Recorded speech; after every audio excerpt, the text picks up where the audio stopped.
Hey guys, it's Cardthroat. In this video, I'm going to be going over some bulk that I purchased and have already listed into my inventory. I just need to get these cards put away. Alright, so they're all already alphabetically sorted and by set. Here we have some Sun and Moon stuff. I like getting in anything pre-Sword and Shield because it tends to sell a bit better. It's a nice ghastly art. Crimson Invasion, Lost Thunder. Also, I don't get to see a lot of these cards frequently. That background is kind of crazy. Trico, Kamiya, Guardians Rising. I opened a lot of this set back in the day. Unbroken Bonds, Sao Sao, Glam Meow. I don't know how long has Sao Sao been doing art. Celestial Storm. Scyther. Yeah, if you have any bulk to sell me, just reach out to me or go to my website, cardthroat.com. You can contact me on Discord or Instagram. Charmander from Team Up. The Team Up cards tend to sell really well because that set was kind of short printed. Look at these Kamiya arts, really nice. That art looks so basic. It's nice to see the variety though. That one too, kind of looks like the Meowth. Just really basic background with the stock art. Team Up Squirtle. Wartortle. Good stuff there. We have Hidden Fates.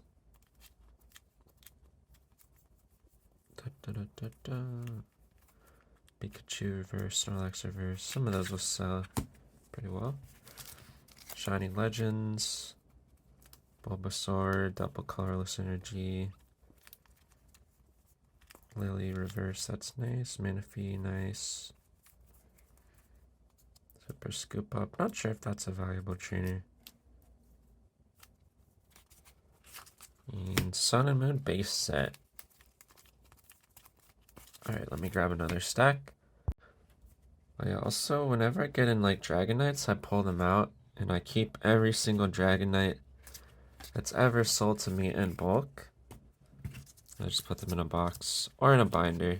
Try to build out a binder that has 12 copies of every Dragonite ever printed.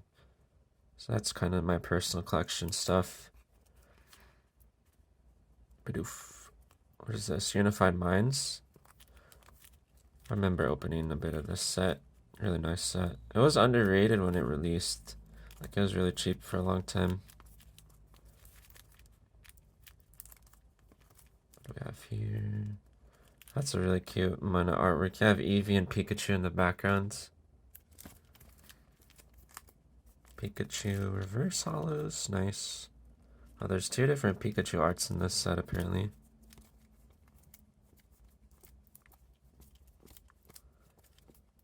What else do we have here? Nothing much. Alright, moving into Cosmic Eclipse. Decent bid from this set. Again, a lot of these cards will sell really well. This is what I call bulk plus. Anything Sword and Shield era is bulk plus. Because my profit margins tend to be a bit higher.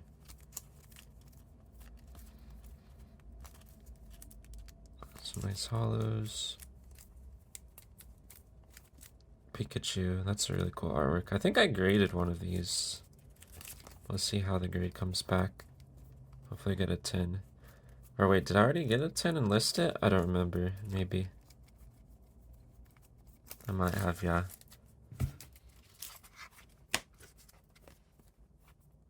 What's this? Fates Collide. Now I'm moving into some XY era. Roaring Skies. Generations. Love Generations. The OG Fossil Slowpoke. The nice reverse pattern on it. This is Radiant Collection from Generations. Steam Siege, Breakpoint, XY Evolutions. Love having a lot of evolutions in stock. Alright, moving on. I think we'll be moving into Sword and Shield era after this, but I'm not sure. Alright, these are some Cosmos Holo promos. A swirl there. Clara. Also have a GameStop stamped Lechonk. And SM promos. Got some of the Trick or Treat cards, or whatever it's called.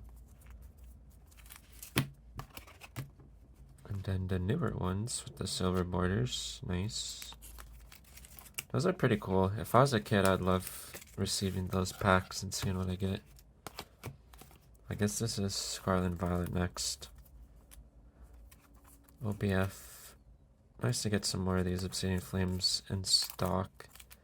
Have tons of Paldea Evolved reverses listed already, but I'm not sure if I have a lot of Obsidian.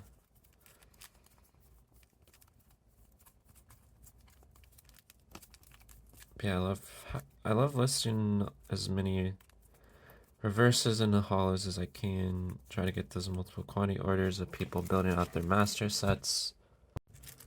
Basically, whenever I get in bulk, I'll take out the holos and reverses and above first.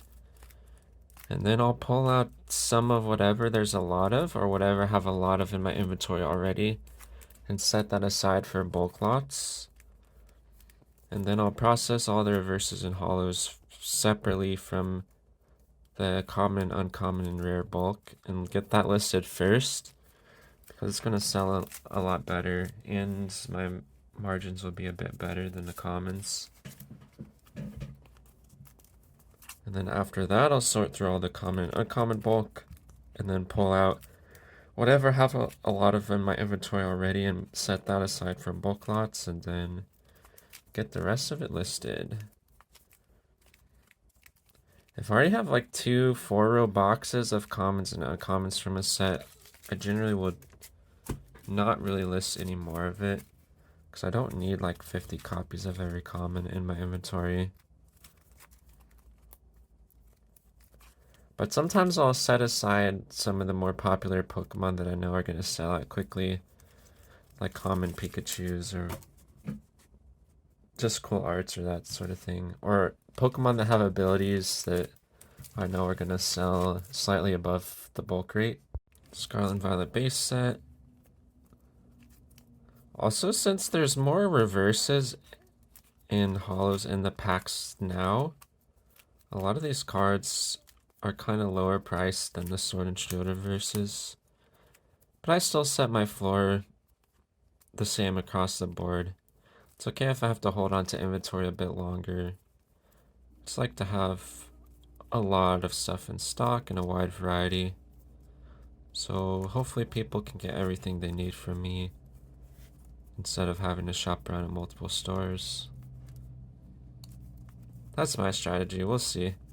I'm always adapting and adjusting and trying to find ways to increase my profit margin and reduce the amount of work I need to do. Crown Zenith. For some reason, Crown Zenith stuff always sells really well for me. I've sold out a lot of these cards many times already, so it's nice to get a good restock here. Really good amount of Crown Zenith. Also, a few of the cards in here are above like $1, I think, like the Ditto. A few of those. Got a hair. Get out of here. Alright.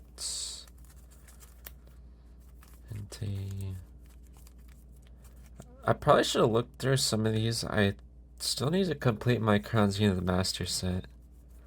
I should have pulled out the reverses I need to complete my set, but I already listed all these, so I guess I'll just wait until I get more bulk in later.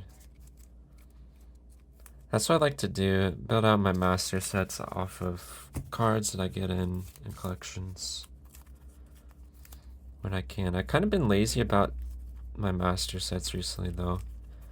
It's just a big time investment just to pull out the mint condition cards and get them sleeved up and put away in the binders. Everything in set order. I was trying to complete a master set of every Sword and Shield era set because I really like the era. That was my mission ever since base set released. I finished the first few sets in the block, and then I kind of started slacking, fell behind, so I need to get back to that at some point. I've also debated just breaking apart my sets and grading the alt arts, but I'm not sure. I kind of want to finish the master sets before that happens. Just as I'm collecting, my priorities kind of change sometimes, and my Drag Knight collection is still my main collection. I've collected stuff and sold off stuff many times before, like with the WotC era. I dumped a lot of that during the big craze during the pandemic era. But it would be nice to get back into collecting WotC first edition at some point. I'd probably go for 9s instead of 10s. Because they're just a lot better value, and they're almost like the same cards, honestly. 9s and 10s have a lot of crossover. It's just whatever the grader decided to put on the label that day. But I think the vintage stuff is like slept on right now compared to modern. I mean, I do love the modern alt arts and SARs and SIRs and art illustration rares, whatever, but something about the simpler artworks in the good old days and the nostalgia behind it all. We'll see though, maybe the market will never turn back to vintage, or maybe we'll just keep trucking along with modern and just hyping up every new thing that releases. Who knows? I do think like just investing in modern sealed boxes is probably better than trying to buy vintage slabs though. The thing that makes sealed investing so good is that you reach a point where the supply is at the highest it'll ever be, and then after they stop reprinting it, the supply is always dwindling.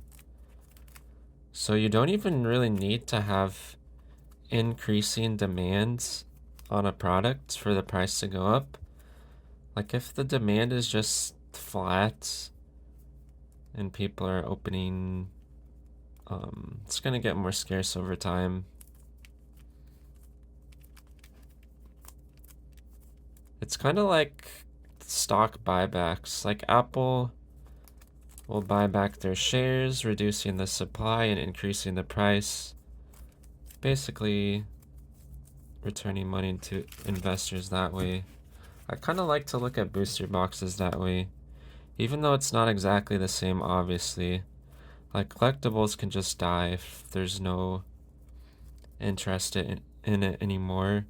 There's a lot of old card games where the boxes are like $10, but I don't think that's ever gonna happen to Pokemon.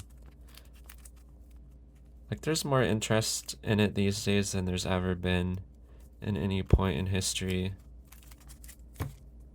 And a lot of kids are still getting into it, so I think that's good for the long-term fundamentals. Is that still a good card?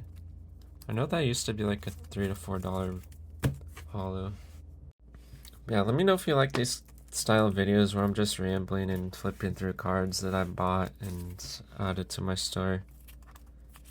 I like looking at cards. Like I appreciate a lot of the artwork just on the lower value cards just as much as I do on whatever chase cards. Cramorant. I think that was a valuable card.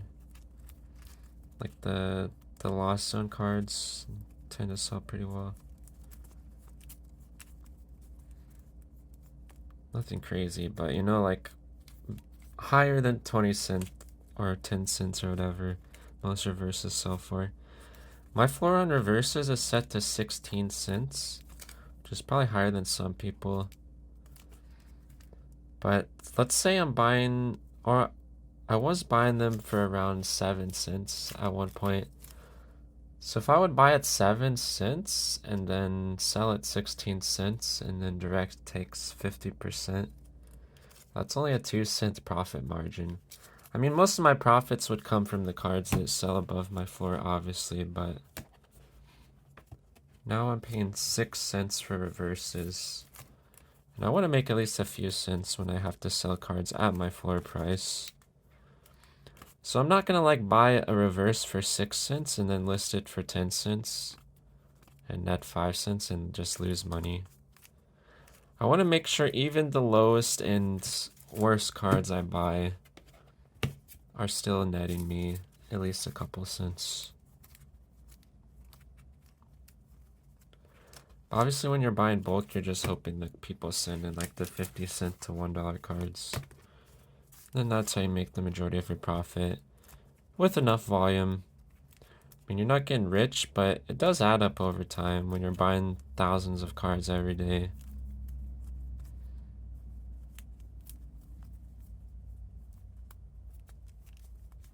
And I think that's about it. Like a couple cracked ice cards. Yeah, I hope you guys enjoyed the video. Smash the like button, comment, subscribe, and I'll see you guys in the next one. Goodbye.